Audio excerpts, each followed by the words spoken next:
Welcome back to Grid Drop. Today, we're going to help you get faster around one of Formula One's most iconic tracks of the season, Monza. If you enjoyed this video, feel free to leave any feedback or questions in the comments section or in my Discord, which is linked in the description. That being said, let's get right into it. This video will be broken down into 5 sections: car setup, Sector 1, Sector 2, Sector 3, and finally a full lap. These sections are all equally important, so stay tuned to the end of the video if you really want to improve. So here's the setup I run in Italy. Feel free to pause the video and screenshot this if you want to try out this setup on your own. This setup prioritizes minimal drag for the straights while ensuring rear stability when entering and exiting corners. As a disclaimer, this setup is a general baseline for you to start with and applies to both hot laps and a race. I recommend doing a few laps with this setup and tweaking it to fit your own style. Into the first corner of the lap, stick to the left side of the track and watch for the meter boards on the left. This is a very big braking zone, so you want to hit the brakes hard in between the 150 and the 100 meter boards, so at 125 meters. This is a full jam of the brakes, all the way to 100% pressure, and shifting down to second gear. As the corner approaches, slowly bleed off the brake to avoid a lockup, and you want to start turning the car into the corner where this green AstroTurf begins on the left. This corner can be tricky, but the best approach is a smooth rotation into the corner, aiming for a bit of a harsher angle than it may look. If you overextend just a little bit here, you'll have a more forgiving exit. What I mean by this is don't try to shoot right across this curb. You want a more rounded, tighter line around this first curb. At mid-corner, give it just a little tap of gas to get the car rotated while simultaneously pulling the steering to the left. This is a very tight chicane, so the harsher you pull to the left, the better. For this corner, again, steer clear of the curb, but keep the car as tight as you can to the inside. At mid-corner, start getting back on the gas. The exit here is narrow, so once on the inside, make sure to keep your right wheels on the track, or at least this flat exit curb. Now, with the famous chicane behind you, increase to full power and head down the straight. I like to sway to the left a bit here to have a straighter line through this upcoming bend. As the track opens up to the right, keep your car on that ideal line and pull to the inside. I also prefer to stick to the inside for the entirety of this corner, as it's slightly faster. However, it's also slightly harsher on the tires. If you need to conserve tire wear, you can treat this like a conventional racing line and sway out to the middle of the track a bit earlier. Either line is okay. So that's a look at Sector 1, now let's see it at full speed.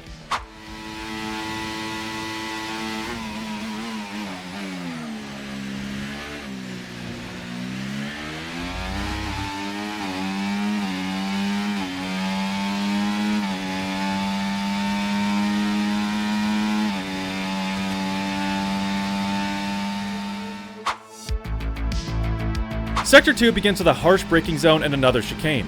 When approaching the corner, stick to the right side of the track and watch for the 100 meter board. You want to brake exactly at this point, and this is a hard jam of the brakes. Shift down to third gear here, and as you reach this outside curb, turn into the corner.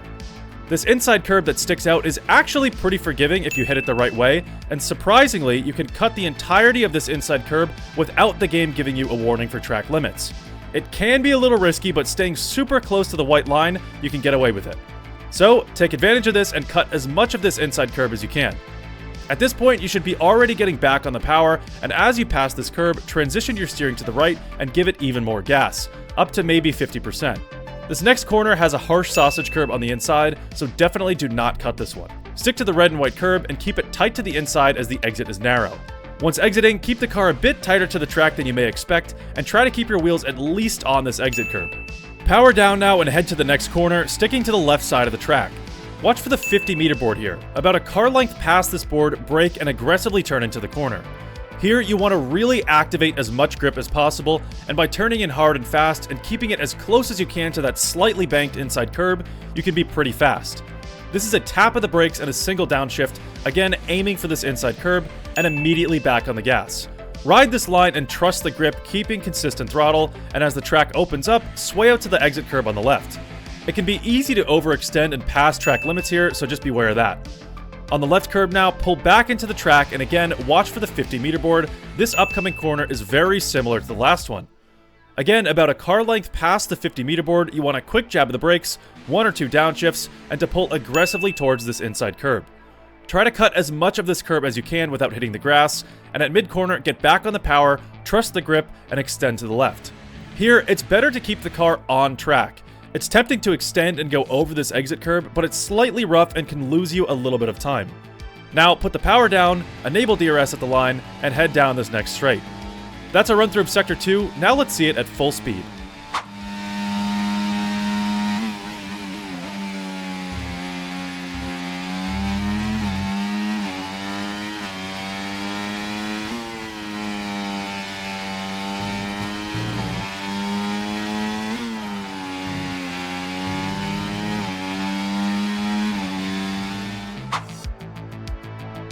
Sector 3 begins with the Ascari chicane, one of the most satisfying corners in Formula 1.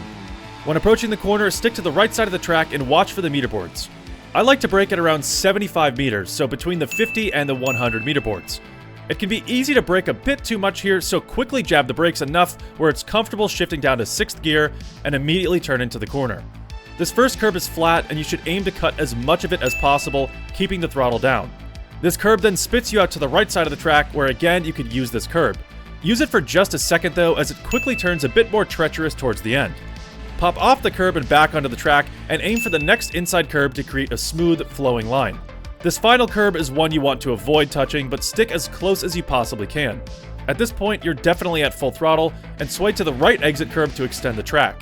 Shift up through the gears now, and slowly transition back to the left side of the track to prepare for the final corner. This next one is different from all the corners on this lap. It's a medium speed, long, open right-hander, so braking is important here. Watch for the meter boards and brake just past the 50 meter board. Again, this is more of a jab of the brakes and 2 to 3 downshifts. As you brake, immediately turn into the corner and stick close to the inside curb. Pretty much right as you downshift, you can slowly start getting back on the power.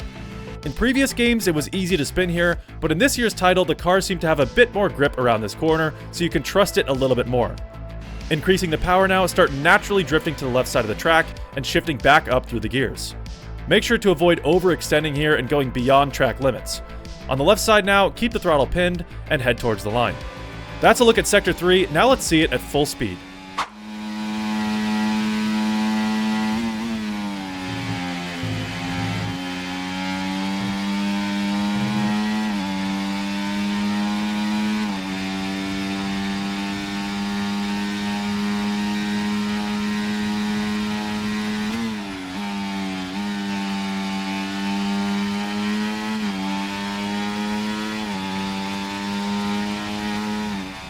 Now let's take a look at a full lap.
So there you have it, a full lap of Monza broken down corner by corner and sector by sector.